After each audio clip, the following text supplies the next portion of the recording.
We are going to look at a real C1 Advanced proposal written by a real student who is really preparing for the C1 Advanced Cambridge exam.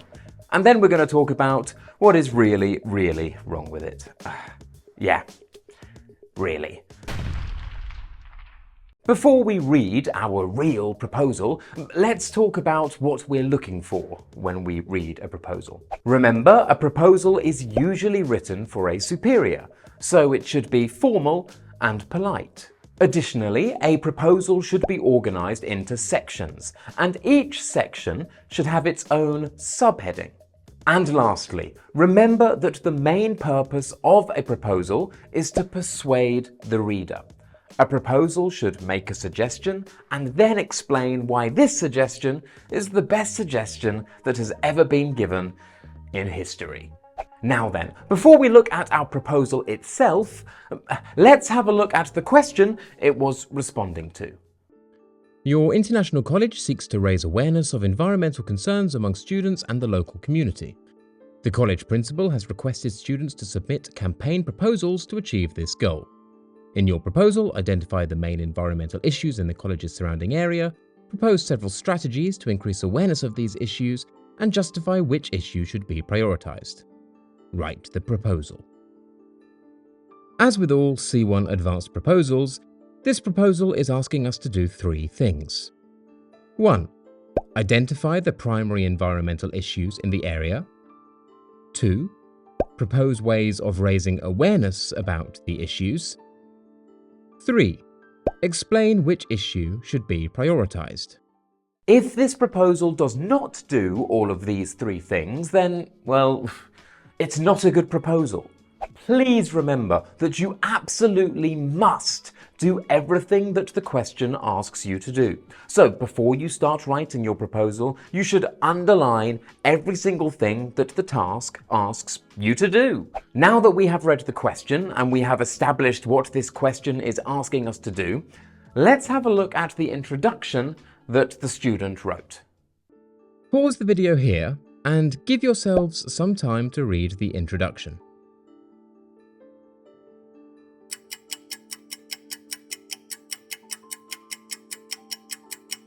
I think this introduction on the whole is okay. It states the aims of the proposal, to highlight current environmental problems in the town, and to propose an awareness campaign.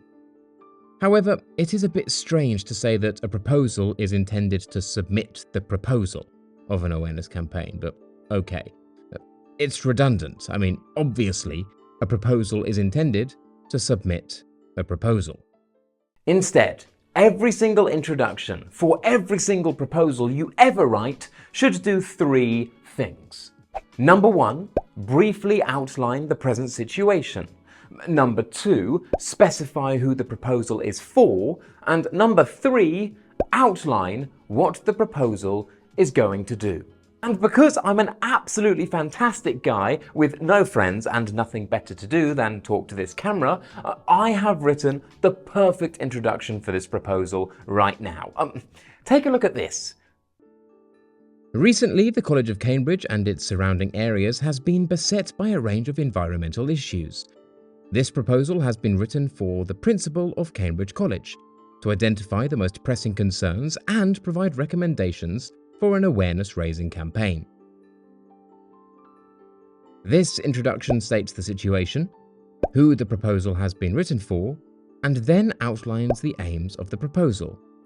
It really is as simple as that. 2 sentences. Oof, marvellous. Now we have our introduction out the way, let's go back to our students' original proposal. Let's see what they have written in their second section, the section that comes after the introduction. Pause the video here and give yourself some time to read the next paragraph. So then, what do we think? This section has both positives and negatives. The student has identified the main issues affecting the area through a Facebook survey, and then they have provided a reason for prioritizing waste management. The language is formal and the content is well organized.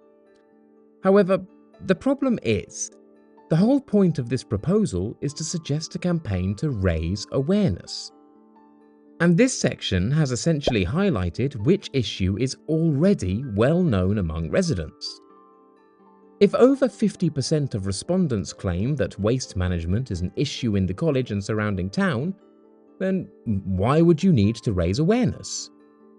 Surely, if 50% of respondents already see waste management as a major issue, then an awareness campaign, raising awareness about it, would be a waste of time, no?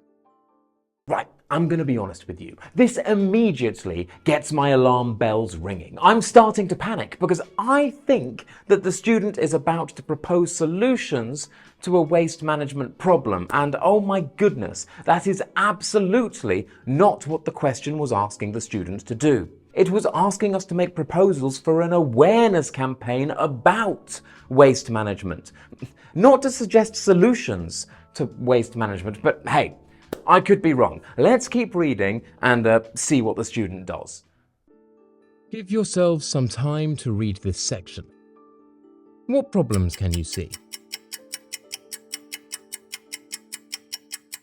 Oh my gosh, I was absolutely right. And I've just hit myself. And now my face is going red. So, well done, yeah? Good job. Yeah, we have a big problem. Everything I have highlighted in yellow is completely irrelevant to the question. These are proposed solutions to the issue of poor waste management. But let's take another look at our question. Nowhere does it say that we need to propose solutions to a problem. Instead, we need to propose an awareness campaign. This means that everything in yellow is actually losing the student marks in content. It does not matter how good the content is. If it is irrelevant, it is actually working against you. And that's a terrible thing. In fact, only the text I have highlighted in blue is relevant. But this idea is poorly developed. Additionally, saying something like may raise awareness isn't exactly convincing. Remember, it's a proposal. You're trying to persuade, not hedge and reduce the certainty of your claims. No. So what has the student done wrong? They have chosen to focus an awareness-raising campaign on an issue that is already well known among the population, and instead of writing a detailed proposal about a potential awareness campaign, they've provided numerous suggestions on ways to improve waste management. Basically, they have written a proposal for an entirely different question. And that's a really terrible thing. Seriously, it doesn't matter how fantastic your English is. If you do not answer the question, you cannot get full marks in content. Because if you're not answering the question, you're including irrelevant information and the target reader cannot be fully informed. And that's a really, really terrible thing. But again, Toby is here to the rescue. The man with no friends and too much time on his hands has written an entire proposal to give you a model to follow for answering questions like these. And let's have a look at it, and then we will talk about why it is bloody fantastic. So, here is our introduction from before, and here is our next paragraph. Major environmental issues. According to research carried out by the University of Cambridge, the city is increasingly experiencing problems with waste management. In spite of this, a survey conducted through Facebook revealed that only 10% of respondents see this as a pressing issue. In fact, most respondents reported that they were more concerned with air pollution and the loss of green spaces for housing development. Notice how I have essentially done the opposite of what the student did. I have started by stating which issue is most important according to research by Cambridge. Then I have used Facebook to identify which issue is least known among respondents. This is then used to justify which issue to give priority. Which issue to prioritize? Given that only 10% of residents surveyed saw waste management as an issue, in spite of Cambridge's research, I strongly recommend this be the area of focus for an awareness-raising campaign. You'll notice that I have dedicated an entire section to which issue to prioritize. Is this entirely necessary? No, I think it could probably have been included in the prior paragraph. However, I have given it its own section, so when the examiner looks at my wonderful proposal, they can immediately see that I have answered every part of the question. It also serves as a reminder to myself. If I give every single task contained in the question its own section, and I outline this when I'm planning, then I can't forget. Before I start writing, I create my subheadings, and each subheading is directly linked to each task. It's helping myself, as well as helping the examiner say, boy oh boy, this student is a genius. Note that I have started using persuasive language here.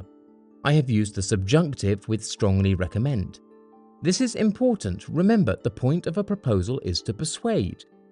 So try to avoid using language that is too vague and timid. May, might, and could are not strong enough. We use words like these to make very polite suggestions and talk about possibilities. Instead, we want to convince the college principal that our idea is the best idea. The campaign. I propose a campaign primarily through social media, as this has the potential to reach the widest number of people at reduced cost to the college. This should take the form of a viral challenge in which the public are encouraged to share one short video daily of them reducing their waste. This could be social media users reusing single-use plastics, composting, or correctly recycling their refuse. Through the implementation of this campaign, not only could the college raise awareness of the issue among the public, but also encourage people to take action to combat the problem. And finally, we have our campaign. The emphasis here is primarily on awareness raising. However, I have mentioned that this campaign will raise awareness and solve the problem. This point has been emphasized with a not only, but also inversion.